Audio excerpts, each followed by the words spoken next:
A colder than expected winter gets much of the blame for the slowdown in U.S. productivity.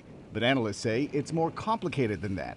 Mark Hamrick is the Washington bureau chief at Bankrate.com. Consumers spent at a healthy rate in the first quarter despite the nasty weather in the eastern two-thirds of the country. It was really business holding back the economy. Hamrick says businesses may have inadvertently slowed U.S. growth, reducing their stockpiles of inventory and cutting back on investments in anticipation of reduced consumer demand.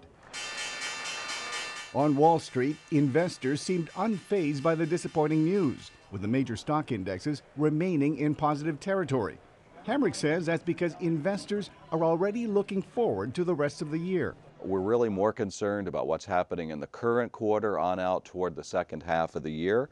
And it's widely believed the growth in the current quarter is really making up for, perhaps even more than making up for that contraction in the first quarter. Some estimates suggest the U.S. economy could grow between 4 and 5% in the second half of 2014.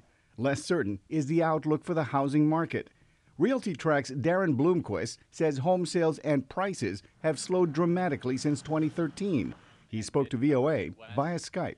We are seeing decreases in sales volume in the first quarter and even into April in sales volume. But I don't think it's just about the weather. I think the more fundamental issue is the low inventory. Economists say the smaller inventories may be the result of fewer Americans losing their homes to foreclosure, along with tighter bank lending guidelines. On the bright side, the U.S. job market continues to improve.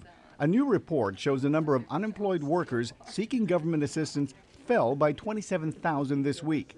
That's close to a 7-year low reached earlier this month. Mil Arcega, VOA News, Washington.